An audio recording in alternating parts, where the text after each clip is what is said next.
이 사연은 사랑과 배신, 그리고 인간의 어두운 본성을 그린 실제 제보를 바탕으로 한 이야기입니다.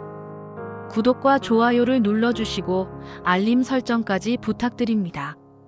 사연이 곧 시작됩니다. 아파트 주차장. 그곳에서 제 인생이 바뀌는 순간을 목격했습니다. 남편이 차 안에서 옷을 갈아입고 있었어요. 운동복을 벗고 하얀 셔츠에 단추를 조이던 그 모습. 거울 앞에서 머리를 정리하던 남편의 뒷모습. 그 장면을 본 순간 저는 알 수 없는 불안감에 휩싸였습니다. 마치 누군가를 만나러 가는 사람처럼 보였거든요. 저는 남편과 30년간 결혼 생활을 해온 평범한 가정주부입니다. 남편은 대기업에 다니는 성실한 직장인이었죠. 항상 가족을 위해 살았고 한 번도 의심해 본 적이 없는 남자였습니다. 그날 아침도 특별할 것 없었어요. 남편은 신문을 펼치며 말했습니다. 여보, 오늘 갑자기 직장 동료가 죽었다네. 금방 다녀올게. 저는 그저 대답했어요. 그래요. 조심해서 다녀와요. 하지만 그날부터 모든 것이 달라졌습니다. 남편이 돌아온 것은 그날 자정이 훨씬 넘은 시간이었습니다. 동료의 장례식이 그렇게 오래 걸릴 일이 없었죠. 그때부터 저는 남편의 작은 변화들을 감지하기 시작합니다. 남편은 평생 야식을 즐겨 하던 사람이었어요.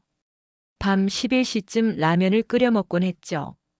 그런데 갑자기 다이어트를 시작했어요. 아침마다 조깅을 나가고 생전 뿌리지 않던 향수를 뿌렸습니다. 그리고 퇴근이 점점 늦어졌어요. 요즘 프로젝트가 있어서 야근이 많아. 그게 전부였습니다.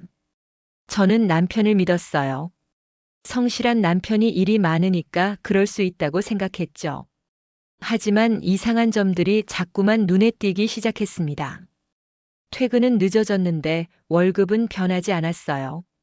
그런데 신용카드 사용 내역은 크게 늘었습니다. 현금 인출 기록도 많았죠.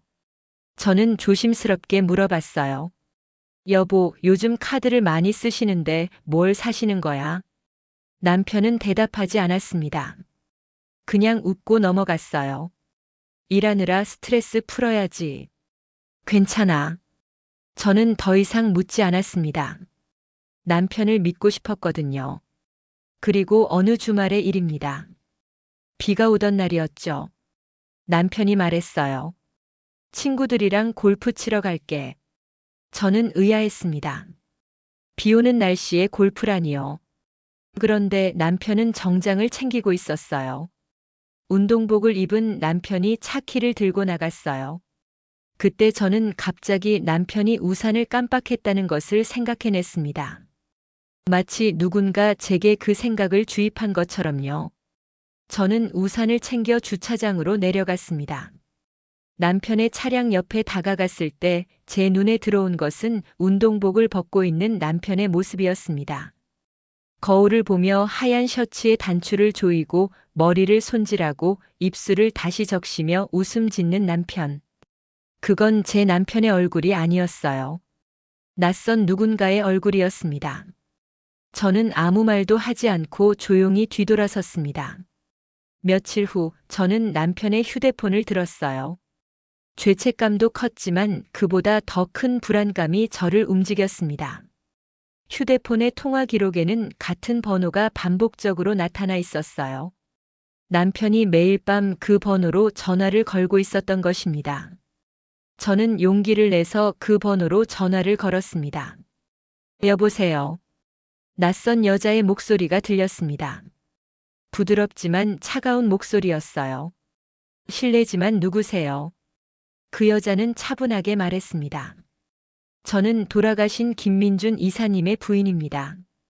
당신의 남편분과는 회사 일 때문에 연락을 드린 거예요. 그 말을 듣는 순간 저는 깊은 부끄러움에 휩싸였습니다.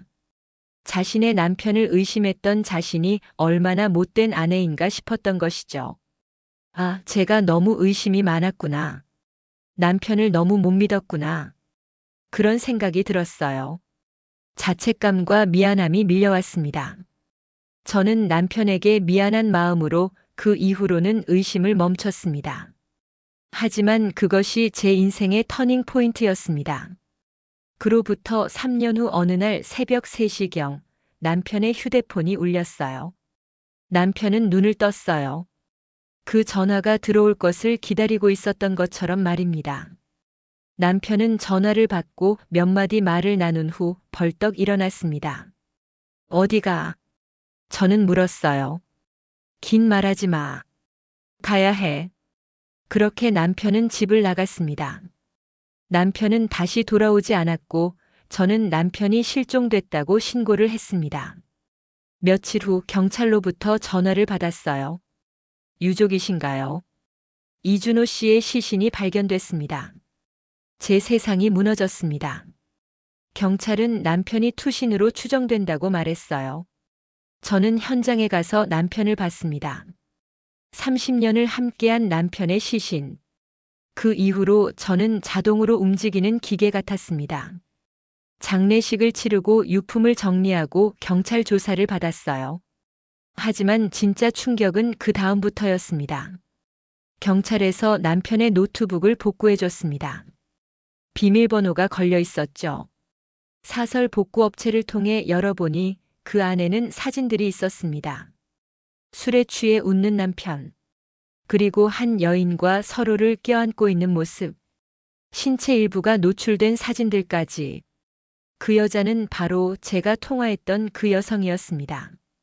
돌아가신 김민준 이사님의 부인이라던 여자. 하지만 그건 거짓말이었습니다. 그녀는 남편의 동료의 아내가 아니라 그 동료의 상간녀였습니다. 즉, 동료와 불륜 관계였던 여자가 이제는 제 남편까지 파고든 것이었죠. 경찰 수사 과정에서 충격적인 사실들이 드러났습니다. 그 동료 김민준 이사는 이미 몇 년 전에도 같은 방식으로 세상을 떠났다는 것이었어요. 투신 자살로요. 그 여자 때문에 인생이 망가졌다고 경찰에 진술한 사람들이 있었습니다. 그녀와 만난 뒤 큰 빚을 지게 되고 결국 극단적 선택을 한 남자들이 둘 다 있었던 것입니다. 두 남자, 그리고 한 여자. 둘 다 같은 방식으로 인생이 무너졌습니다. 둘 다 큰 빚을 졌고 둘 다 스스로 세상을 떠났어요. 경찰은 말했습니다. 남편은 이미 1년 전에 회사를 퇴사한 상태였다고요. 그런데 저는 그걸 몰랐습니다. 매일 출근한다고 믿었어요.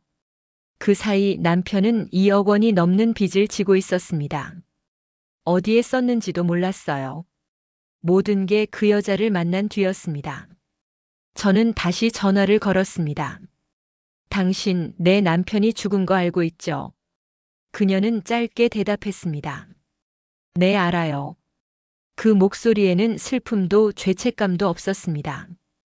그저 차가운 무관심만이 느껴졌어요. 그녀는 말했습니다. 나는 피해자예요. 촬영하려던 게 아니라 당한 거예요. 하지만 남편의 노트북 속에는 그녀가 웃고 있었습니다. 그녀가 카메라를 보고 있었어요. 그리고 남편도 웃고 있었어요. 그건 당한 사람의 얼굴이 아니었습니다. 경찰은 결론을 내렸습니다. 자살로 추정. 하지만 저는 믿을 수 없습니다. 두 남자가 한 여자를 만난 뒤 같은 방식으로 죽었다는 사실. 그게 단순한 우연일까요? 사건은 그렇게 끝났지만 제 마음속 의문은 지금도 끝나지 않았습니다.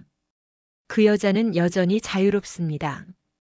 그리고 저는 매일 같은 악몽을 꿉니다. 비 내리던 그날 주차장, 남편의 차 안 하얀 셔츠, 그리고 미소. 그 장면이 지워지지 않습니다. 사랑은 때때로 누군가의 전부를 무너뜨립니다. 남편은 아마도 사랑이라 믿었겠죠. 하지만 그건 사랑이 아니었습니다. 그건 조종이었고 집착이었고 파멸이었습니다. 이 사연을 전하며 저는 오늘도 묻습니다. 그녀는 왜 두 사람의 인생을 파괴했을까요? 그리고 그날의 장례식장, 그 첫 만남이 정말 우연이었을까요? 진실은 아직 어딘가에 있습니다. 하지만 그 진실을 안다고 해도 제 인생은 돌아오지 않겠죠. 남편의 이름을 부를 때마다 그 하얀 셔츠와 주차장의 냄새가 떠오릅니다. 그날 장례식장에서의 첫 만남이 정말 우연이었을까요? 진실은 아직 어딘가에 있습니다. 하지만 그 진실을 안다고 해도 제 인생은 다시 돌아오지 않겠죠. 그날 장례식장에서 그녀를 만나지 않았다면 모든 건 달라졌을까요? 여러분의 생각을 댓글로 남겨주세요. 그리고 구독과 좋아요, 알림 설정도 부탁드립니다. 끝까지 사연을 시청해 주셔서 감사합니다.